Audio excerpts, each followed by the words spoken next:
দেখাশোনা করার রাষ্ট্রের পক্ষ থেকে মূল দায়িত্বটা আমরা দেখতে পাচ্ছি যে আজকে সাইবার সুরক্ষা অধ্যাদেশ করা হয়েছে। সেই অধ্যাদেশের আমরা বহু নমুনা দেখেছি ফ্যাসিবাদের আমলে। তো ফ্যাসিবাদের আমলে যে নমুনাগুলো দেখেছি তার প্রতিফলন কেন অন্তর্বর্তীকালীন সরকারের সময় এই অর্ডিন্যান্সের মধ্যে সেটি থাকবে? হয়তো প্রথমে সুস্পষ্টভাবে সেটা নাই, কিন্তু অন্যভাবে সেটি কোথাও না কোথায় সেটি রাখা হয়েছে। তাহলে তো যে ফ্যাসিবাদের যে ছোবল, ফ্যাসিবাদ যেভাবে সাধারণ মানুষকে আক্রান্ত করতে গিয়ে, প্রতিবাদী মানুষ, গণতান্ত্রিক চেতনার মানুষকে আক্রান্ত করতে গিয়ে এই সমস্ত কালা কানুনগুলো তৈরি করেছিল, সেই কালা কানুনের অবশিষ্টাংশ এবং তার যে বিভিন্ন ভগ্নাংশ কেন এই সরকারের যে আইন করছেন, যে অর্ডিন্যান্স করছেন তার মধ্যে সেটি থাকবে? সাইবার সুরক্ষা অর্ডিন্যান্সের মধ্যে সেই যে মানে বিনা পরোয়ানায় কাউকে গ্রেপ্তার করা ৩৫ নম্বর ধারার মধ্যে যেটি বলা হচ্ছে, তো সেটি কেন এইভাবে সন্নিবেশিত হবে?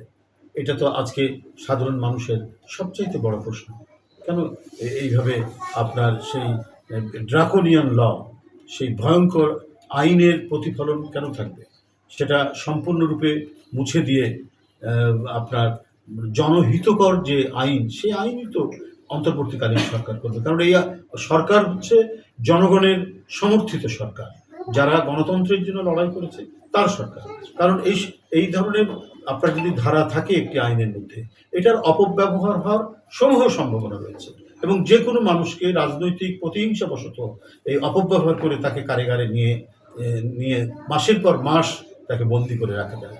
আমরা হাসিনার আমলে দেখেছি বিভিন্ন যে কালাকানুনগুলো যেগুলো ছিল, ডিজিটাল নিরাপত্তা আইন, তারপরে সাইবার আইন টাইন যেগুলো করেছে, এখানে কত সাংবাদিক, কত গণমাধ্যমের কর্মী, কত ফ্রি থিঙ্কার যারা ফেসবুকে লেখে, তাদের কি বলে, তাদেরকে ধরে নিয়ে গিয়ে বন্দি করে রাখা হয়েছে। তারপরে আপনার এই যে আপনার যে মানুষের গোপন যে বিষয়ের মধ্যে প্রবেশ, এটা করতে পারে না। আপনার বিশেষ করে রাষ্ট্র সবচেয়ে বেশি লঙ্ঘন করে, গোয়েন্দা বিভাগ এবং বিভিন্ন সংস্থা সংগঠন। আপনি টেলিফোনে কথা বলছেন আপনার কারোর সাথে, সেই টেলিফোনটা ট্যাপ করে সেটা একটা সুবিধা মতো সময় সেটা ছেড়ে দিবে। এটা মানুষের একেবারে ব্যক্তিগত অধিকারের উপর হস্তক্ষেপ করা। সেগুলো কেন এই আইনের মধ্যে থাকবে? যদিও এটা কিছু কিছু শাস্তির বিধান করা হয়েছে, কিন্তু এটা সম্পূর্ণরূপে যারা করবে, যারা এই ধরনের ব্যবস্থা নিবে বা এই ধরনের আড়ি পাবে, তাদের চূড়ান্ত শাস্তির ব্যবস্থা থাকতে হবে।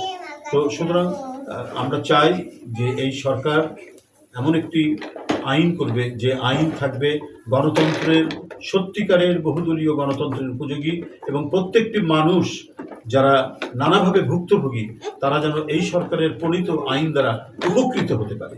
এটাই হলো আমাদের মূল বক্তব্য।